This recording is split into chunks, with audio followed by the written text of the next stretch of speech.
Welcome to DIA Today, Democracy in America Today. I'm Matt Parks alongside Dave Corbin. Glad to have you with us as we explore the ideas behind today's headlines. My left eye sees pollution. Those dirty fuels are burning. The earth's whole climate's churning. Clean energy solution. My right eye scans the bill. Fossil fuels are cheap. Wind and solar too steep. Drill, baby, drill. Predefined, misaligned, polarized division. Shuttered mind, worse than blind. 2020 vision. Well, we took a week off, Dave, but we're back. Good to be back. I'm just finishing my first 6 weeks here at Geneva. I think I've had an event every day or every other day. So it's been quite a whirlwind. It's nice, though. It's good to meet everyone here, or a lot of people here among the Geneva community. Hopefully, not many of them are listening to our show because they may say that the guys seemed to have fun when we were at dinner, but boy, he talks about dull topics in politics. So what a weirdo is this guy? He's an egghead, So anyway, we have a special crew of people who listen to this show. That's true. Yeah, it's a select audience, we've always said. But yeah, well, that's my apologies for the gap last week. My week with our faculty conference and everything else just kind of ran away from me. So it's good to be back at it. And, in the meantime, the Red Sox have righted the ship enough to be in wild card position, but still tragically now behind the Yankees and the Rays. So it's better than it was 2 weeks ago, but not much. But your Patriots are looking quite good. At least their most recent preseason game was something of a laugher, if you want to take those results with about 7 grains of salt, perhaps, but still better to win than lose, I suppose. We did live outside of Philadelphia for some time when they lost to the Eagles in the Super Bowl. So 35-0 was quite a slaughter, albeit against the Eagles' second team defense. But it was good. I mean, everything, if you've ever lived near Philadelphia, you know that it's one of the most amazing places to live, and everything is good about it other than its sports fans when they're being sports fans. So that was a good win for the Patriots. Yeah, Mac Jones looks good. I think that he's everything that we'd hoped he would be at this point. Just a question of when he'll start. And I've got skin in the game because we're going to go see the Patriots play the Texans the second week of October. So I'm wondering whether Mac Jones will be starting by then. I wish Cam Newton the best of luck and hope he starts out well, but I think eventually Mac Jones will be there. That sounds about right to me. I would think 5 or 6 weeks in is about when they might be looking to make that switch. It seems like that happens a lot. It'll depend on the record, probably. Obviously, if they're 3-1, 4-1 right out of the gate, they're not switching. On the other hand, if Cam Newton keeps botching COVID protocols and misses a few more practices or preseason games, they might make the transition even quicker.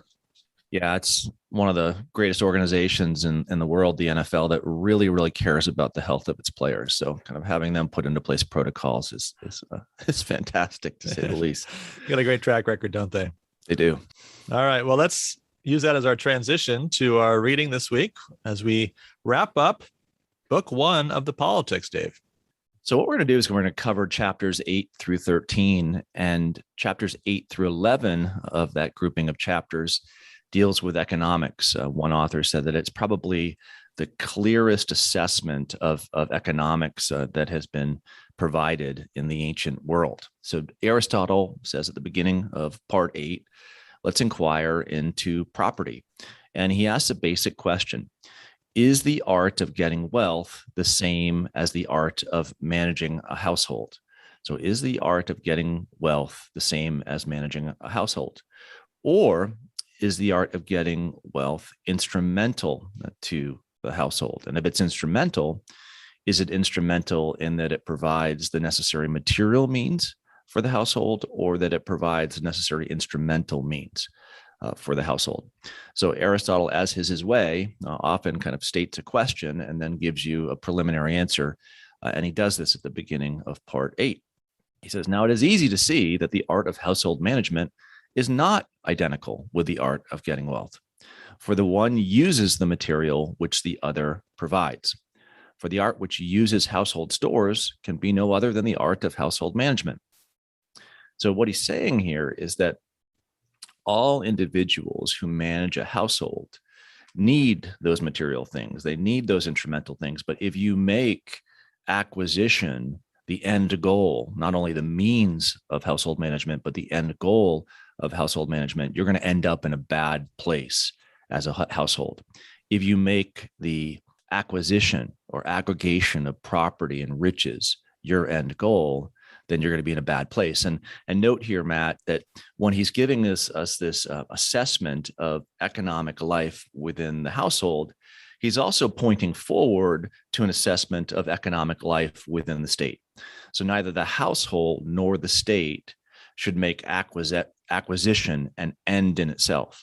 It's good to acquire, but acquire with the end of the good of the household in mind, or with the good of the state in mind.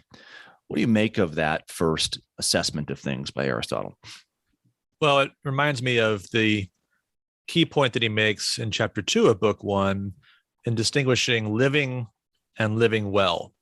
And this is really a fundamental point, I think, for all of Aristotle's analysis of human things, that the purpose of human life is not merely material survival, sustenance, just adding one day after another to the length of one's life. But there's a virtue, there's a purpose, a higher purpose for human achievement.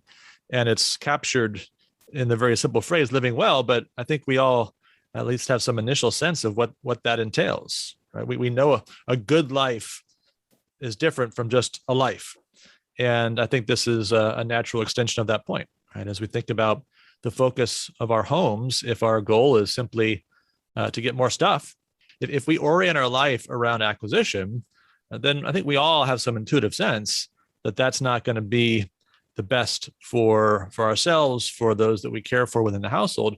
And yet, while we get that, at least in an abstract way, it's still very difficult to follow through on that. And I think we all find ourselves at these points of tension, right, where material acquisition seems really important as we compare ourselves to our neighbors, or as our children compare themselves to their friends. And as we think about, boy, if only I had just this much more, think of the nice things I could have and do, and how that would benefit my family, right? You can think about it in those terms. So I think it's a good caution for us. Yeah, it's interesting here because he'll start with the following. We've heard this expression, well, you need to have food on the table. And that's what Aristotle begins. Every human community needs food on the table, just like all beasts need food on the table. And there are different ways to get food on the table. Either you're a shepherd, or you're a husbandman, or a brigand, or a fisherman, or a hunter, or you do agriculture. So all of these things initially produce those necessities in life for the family. And any brigands in the Corbin family tree, by the way? There was one in the 15th century. There were two brigands in northern France, but we never talk about them. It's how about in the Parks family? There's probably a few back there if you work your way back. Okay. Yeah, again, it's kind of quiet part of the history that we tell. It's an occupation that's somewhat gone out of favor in the 21st century, but who knows? It's a great word in any case. Yeah, it's a wonderful word. So anyway, thanks for getting me off topic with the discussion of the Corbin family brigandry. But all to say, those things are natural. To want to put food on your table is natural, but where Aristotle says that things begin to get unnatural or move in the direction of the artificial is when you're simply trying to acquire money so that you can acquire more money. And here he really is quite critical of a commerce or usury thereafter that has it as its end the acquisition of wealth. So the basic, more natural occupations that provide for the needs of the household are good. You then have commerce or exchange or trade that allows the city to kind of expand and allows the family to kind of expand its wants. But you have to be careful when you move in that direction that your end doesn't simply become the unlimited acquisition of things. So here we had mentioned just in preparing for the show that you said, well, Adam Smith would probably have a reply for Aristotle on this front. What do you think Adam Smith would say to Aristotle with regard to his assessment of commerce and it being perhaps unnatural? Yeah, we could bring our economist friends on here to get their insights into this. But, I think what Smith tries to do and what responsible economists ever since have tried to do is to make room for the wealth generating effects of exchange, and to show how the way that people use their different gifts and complementary trade actually produces wealth that's good for the community as a whole. There's a real publicly spirited element to free exchange, as individuals find their niche and are able to maximize the value they're able to contribute to the community, and then trade for the things that are not able to produce themselves. The general increase in wealth is really quite extraordinary. And you see these charts the last, say, 200 years, the way in which free exchange has elevated so many people above poverty, bare subsistence. And so that's obviously a good thing. But again, I think there's this really important caution here, because we think about our politics being so oriented around material things that we've surely lost the ability, I think, to see the danger of the pursuit of wealth as the first priority of the household or the state. So if you're tracking with us on this front, do yourself a favor and go online if you can and type in the following: Thomas Cole, The Course of Empire. What Cole does there is he has 5 sketches that really, I think, in many ways explain the paradigm that we're talking about. The first sketch is what he calls the savage state. So it's the world without human activity, or very little human activity, very little human trade, exchange, and artifice. When you move to the second portrait, all of a sudden you see what he calls an Arcadia. So this would be maybe the Aristotelian notion of the optimal or perfect, where man practices agriculture, he has enough to suffice for his needs, and he lives a flourishing existence. But when you move to the third portrait, the consummation of empire, all of a sudden you see the creation of a city that has ships and exchange and buildings and architecture, those things that we would view as beautiful and as a good human imprint upon the world. But the question for Aristotle believes is that if you move in that direction of artifice after artifice, exchange after exchange, do you build an empire that eventually, and this is scene 4, succumbs to destruction, right? A war, whether civil or foreign. And then finally, the last portrait of desolation. All to say, for the audience and for Cole and for Aristotle, how much art is a good thing? Is art that leads to the consummation of empire something that we should do? Is it a course that we should go down upon? Or ought we to be careful as we expand our ability to make our imprint upon the natural world? And it really kind of states for us that for Aristotle, nature continues to be a very important standard in how we judge our activities as human beings. I think the difficulty is that agrarian life historically is a life that is pleasant, for an upper class elite, a 10% perhaps or fewer. It's built upon either indentured servitude or slavery. And of course, you're subject to the elements, right? Think about the danger of a bad crop, and the ability to provide against the difficulties of the future. Just think about the story of Joseph in Egypt, and the way that he, because of God's prophetic word to him, was able to make provision for the people of Egypt and his family and beyond. But absent that, right? How much loss of life would there be in a period of 7 lean years, even if there had been 7 fat years before that, right? If you're not planning well and able to provide for that situation. So I think that's the difficulty of the sort of idealized portrait of agrarian societies, and even the 19th century American agrarian society that Cole is living in. It's built upon slave labor, right, in substantial measure. And where it's not that, say the northern free soil situation, again, it's a difficult life, and people are looking often to escape that and to find ways to be more reliably prosperous. So I think this is one of those places where we just have to recognize, and of course Aristotle leads us here, the rule of moderation, right?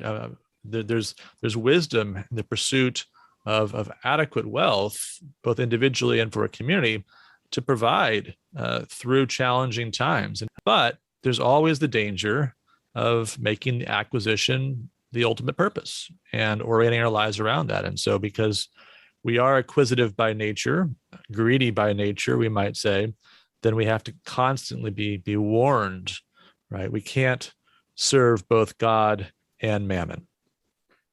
Never mind the danger that exists in that world by brigandry, those brigands that roam those desolate wildernesses, much like the Corbin crew, late 15th century France.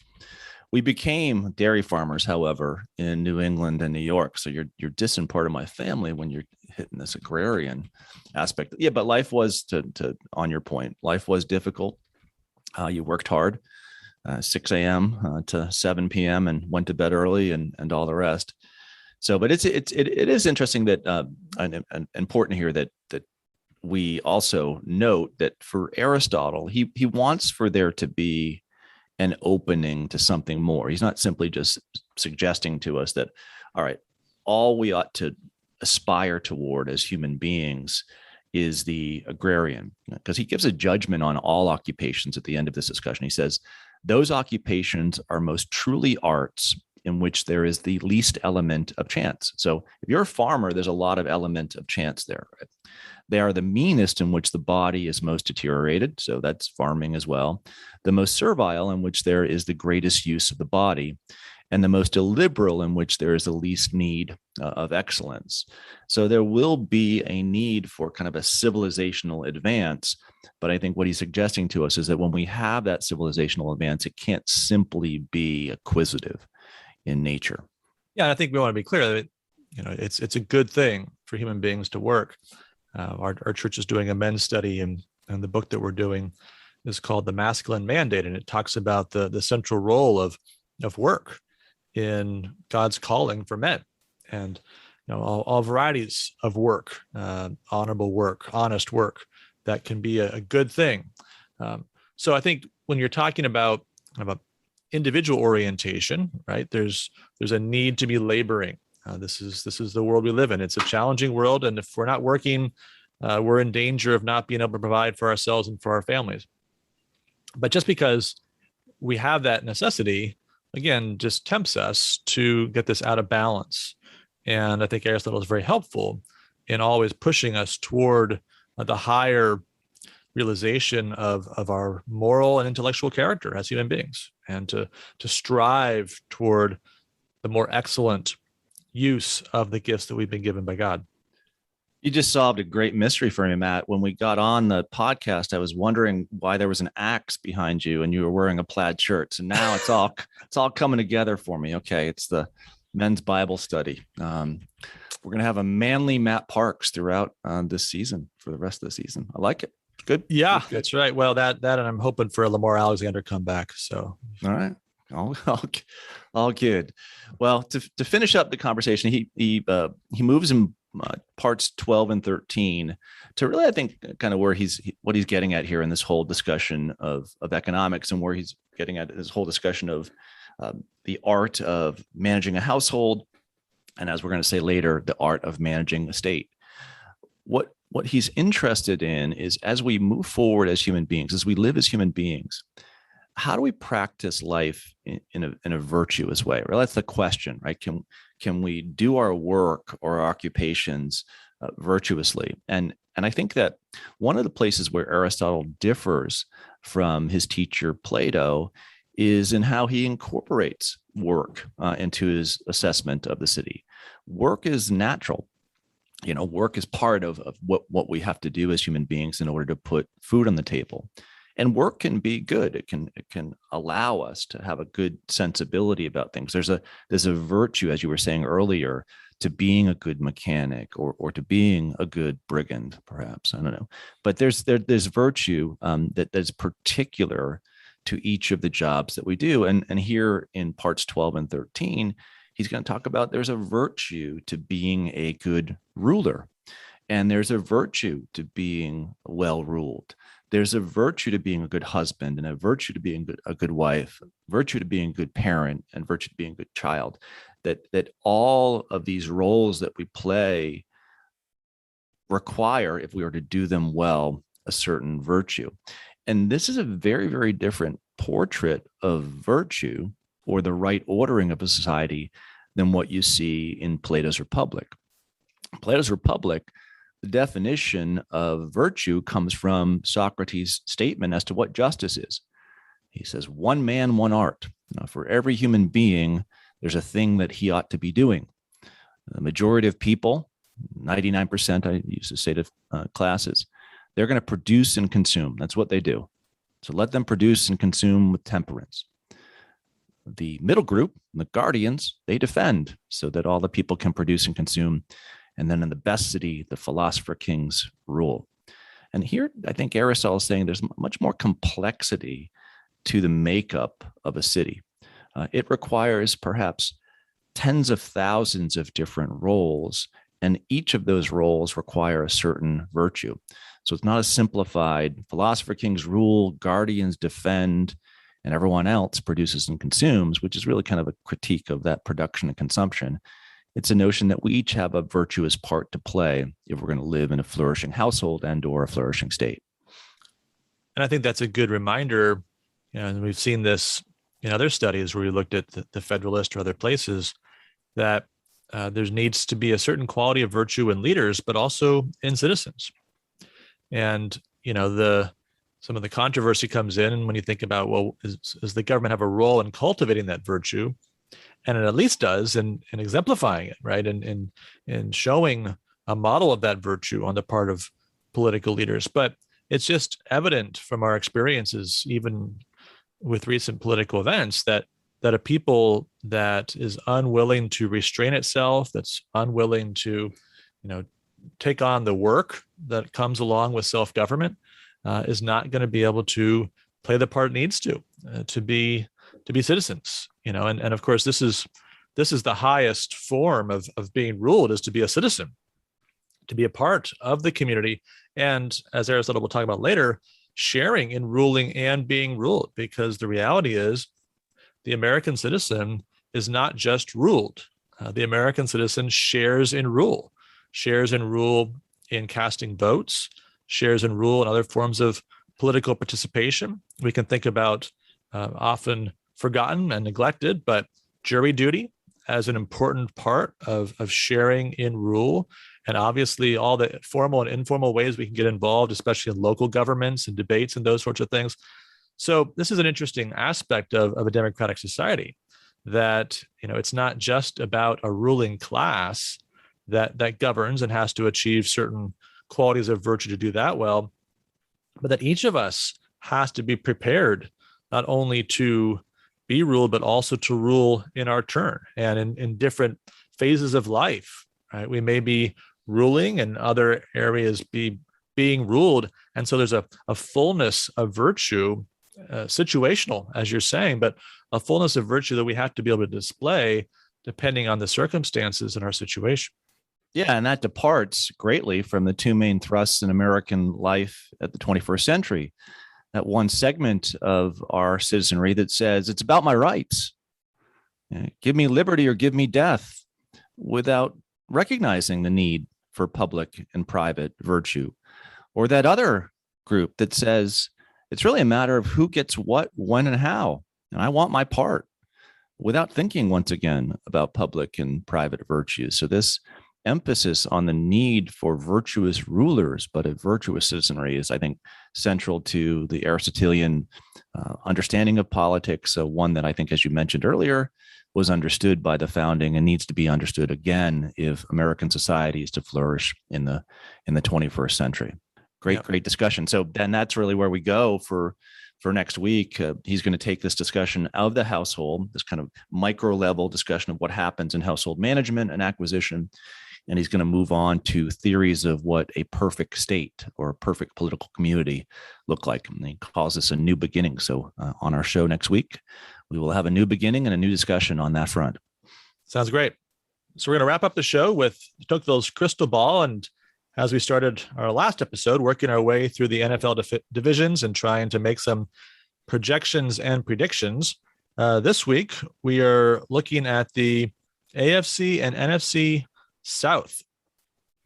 So just to remind you, of course, NFC South includes the Super Bowl champion Tampa Bay Bucks, who were second in their division last year to the Saints, but obviously made their way through the playoffs unscathed, all the way to victory in Super Bowl 55.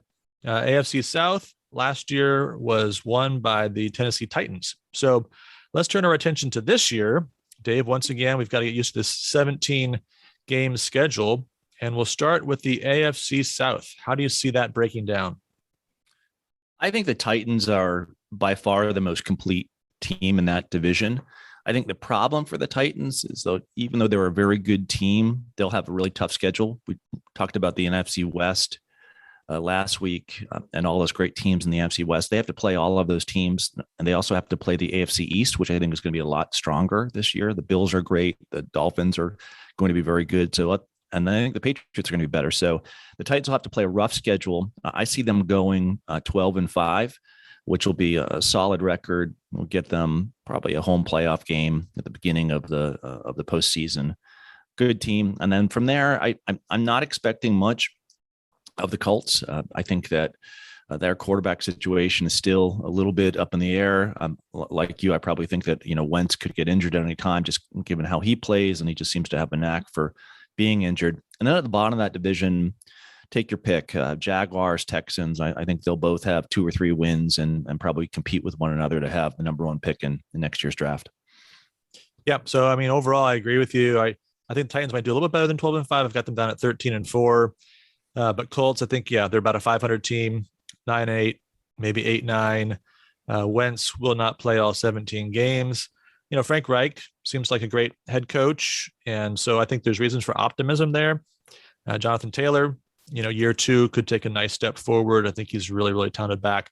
So they've got some pieces, but it just doesn't seem like it's all coming together. And if they could solve the quarterback problem, kind of like Denver, you could see them being a real contender moving ahead. Yeah, Jaguars, Trevor Lawrence, no indication that he's going to be a superstar day one. Very few quarterbacks are. I think he'll be great in the long run, but there's going to be some growing pains. Travis Etienne is now out for the year. James Robinson was good last year, but not great. So I think there's going to be some improvement there. Is Urban Meyer going to be a great NFL coach? Maybe, but that move from the college ranks to the NFL is not always smooth. Even Nick Saban had a challenge there, and Urban Meyer is probably the closest thing to the Nick Saban that you have on the college scene over the last 20 years. So I think it's fair to ask whether he will be a great NFL coach. So all that to me suggests, 4-13, incremental step forward, but not there yet. Texans, I'm afraid, are potentially a disaster. I don't think Deshaun Watson's going to play this year. The offense is weak. Is this your new Texas team, Dave? Have you decided you're not going to be a Cowboys bandwagoner? I could never root for the Cowboys. I'll try with the Texans. And we'll see. I mean, the first thing they need to do for me is to lose to the Patriots when I go there for my birthday celebration. Right. Fair enough. But thereafter, yeah, I mean, I always like to root for at least one team in a local area, and I haven't quite chosen a Texas football team to the anger of some of the people I've met around here who want me to go A&M or for the Horns. But we'll see. Yeah, I think the Texans long term could be in pretty good shape. Can we get the Chargers to move to San Antonio? That would be great. I think if we can get any team to move to San Antonio, that would be wonderful. I think we ought to have a sports franchise in in each of the four sports. That Austin San Antonio corridor is just like begging for three more teams. Yeah, a lot of people. Seems like you could support that. All right, let's turn our attention now to the NFC South. So again, we've got the Bucs and Saints probably near the top of that division, Panthers and Falcons as well. How do you see it shaking out? Well, I think it was remarkable that Brady played, as we just heard, in the last month with an injury last year. And my guess is that his age is going to show. For those of you who are Patriots fans, 2008, he gets hit by Bernard Pollard, the Chiefs. He's down for the season, and all it takes is kind of one offensive line breakdown. And I think the Bucs, without a quarterback, are a very different team. They probably still win the division, so I'm going to guess that happens at some point. That's my prophecy. A Brady injury this year, maybe a 10-7 season. They get into the playoffs, but they really don't do much damage thereafter. I think thereafter, I really love Sean Payton as a coach. I don't think he has as strong of a team as he's had in the past, although he could surprise and they could go 12-5. But I think they end up right around the 10-7 mark. I think the Panthers do better. I think Matt Rule's a good coach. I think Sam Darnold, former Jets quarterback, in that system and with good receivers, does well. So they're up closer to the Bucs and Saints than people expect. I'd put them somewhere over 500. And then I think at the bottom of the division, I'd have the Falcons, and they just don't have a division. They have great offensive weapons. Matt Ryan's a great quarterback, but at the end of the day, no defense, no wins. Okay, yeah, I'm a little more optimistic on Brady. I think he's got one more year. Of course, you're right. Any play and injury can happen. He's probably more injury prone at his age than other players, but I think the division overall is weaker. So I'm going to say 14-3 for the Bucs. I think they have one more big year, one more shot at winning it all. Saints, I've got it 10-7. Agree, Sean Payton's great coach, but Taysom Hill and Jameis Winston are definitely not Drew Brees at his best. Maybe Drew Brees last year. The Michael Thomas drama, there just seems to be enough going on there that 10-7, maybe even 9-8 wouldn't surprise me. I'm not convinced about Sam Darnold, so I'm going to say the Panthers end up 5-12. You never know, but you escape from Adam Gase. There's a pretty good track record of people improving, like Ryan Tannehill for the Titans. So it's very well possible that there's more to Darnold than we've seen in New York, but my guess is not enough. And the Falcons, I think about 5-12 also. Matt Ryan just keeps on doing his thing. Calvin Ridley, great receiver. I'm expecting Kyle Pitts to be excellent, at least by the second half of the year as he gets acclimated to the NFL. It just seems like an incredible athlete and extremely skilled tight end. But like you said, no defense. And so I think it's still going to be a tough year down there in Atlanta. All right, that's going to wrap it up for this week's show. And thank you, as always, for listening. We encourage you to like the podcast, subscribe to the podcast, review the podcast on your favorite podcast platforms, and we'll look forward to talking to you again next week.